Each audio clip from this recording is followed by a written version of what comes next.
Olá, saúdo com a paz do Senhor Jesus. Hoje daremos início ao nosso terceiro episódio do curso de síntese da Bíblia. E iniciaremos hoje o livro de Gênesis. O texto que usaremos se encontra no livro de Gênesis, capítulo 1, verso 1. No princípio, criou Deus os céus e a terra. Gênesis é o primeiro livro da Bíblia e nele tem início a comunicação escrita de Deus com a humanidade. E por intermédio dos relatos que estão contidos no livro de Gênesis, Deus prepara o cenário para revelar à humanidade as respostas às três grandes perguntas da mais elevada importância que interessa a todos os seres humanos. Quem é Deus? Quem é o homem? E como poderá o homem, uma criatura finita e temporal, relacionar-se com Deus, um ser infinito e eterno?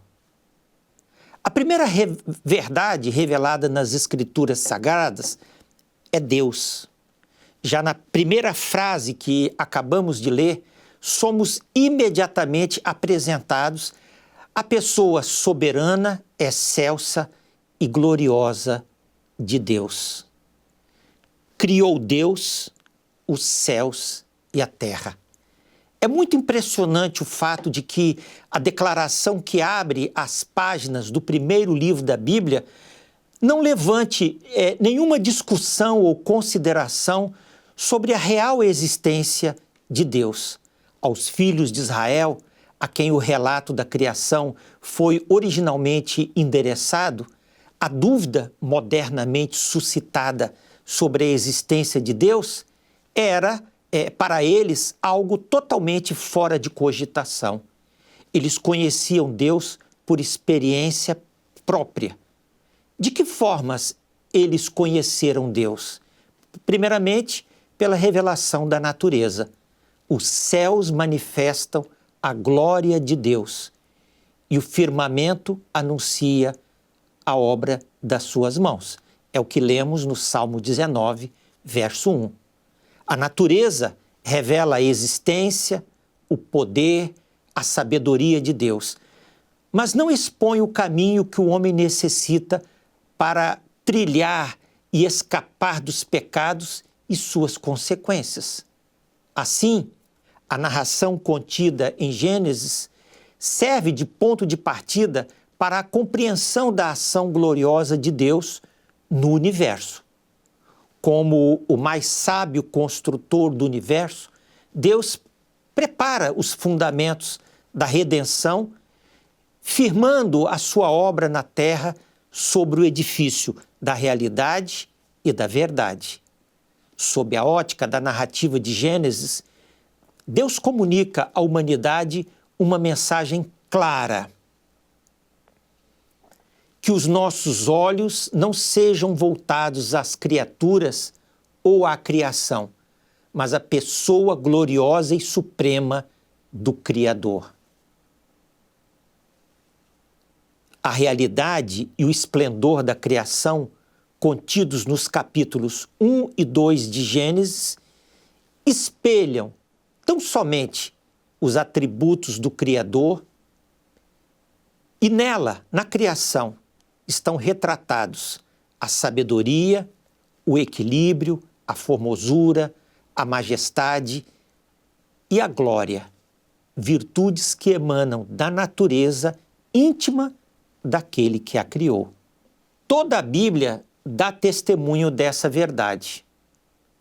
O relato da criação, as histórias que explicam a queda do homem no Éden, a separação de Noé e sua família, a ocorrência do dilúvio e outras histórias citadas em Gênesis têm sido modernamente compreendidas como lendas ou histórias inventadas para explicar mistérios de uma época em que as pessoas não conheciam a ciência. No entanto, A história da origem do universo narrada em Gênesis é uma história verdadeira. A declaração de sua realidade não só foi confirmada por Jesus, como pelos patriarcas e pelos profetas. Para eles, todos os servos de Deus que viveram nos tempos bíblicos, os fatos tais como estão narrados em Gênesis, não só são historicamente verdadeiros, como os personagens descritos nos cenários existiram de fato. Em Gênesis, somos informados que o mundo material e moral foram projetados por Deus, não apenas projetados, mas também edificados e sustentados. Do ponto de vista panorâmico, o livro de Gênesis se divide basicamente em dois grandes temas: a criação do universo físico e a remodelação da Terra, e a criação de uma aliança com a humanidade. Embora os registros originais dessa narrativa remontam a milênios antes de Cristo, em tempos de paganismo e superstição, o Deus dos Hebreus se apresentou com virtudes e planos de ação insuperáveis.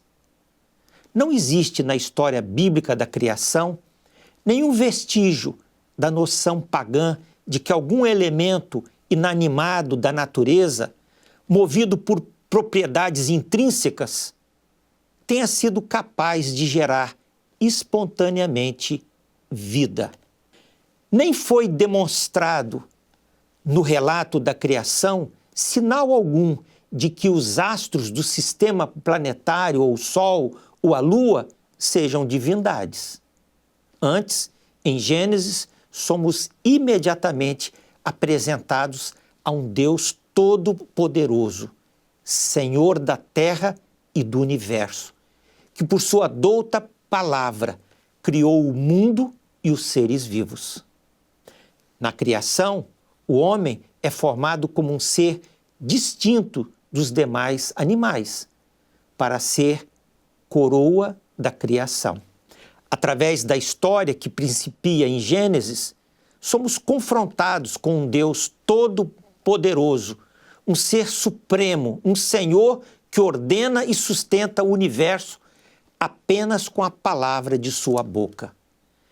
E tão esplendorosa e magnífica é a sua obra que os nossos olhos não conseguem atentar um só detalhe que não vejam a obra magnífica do seu poder. Na beleza da natureza, Deus quer que descubramos suas próprias qualidades. Na perfeição e no equilíbrio da vida na terra, Deus quer que vejamos a expressão de sua glória e o zelo com que suas mãos a criaram. Aqui encerramos a primeira aula sobre o livro de Gênesis e convidamos para que siga conosco neste curso de síntese da Bíblia. A todos, a paz do Senhor Jesus.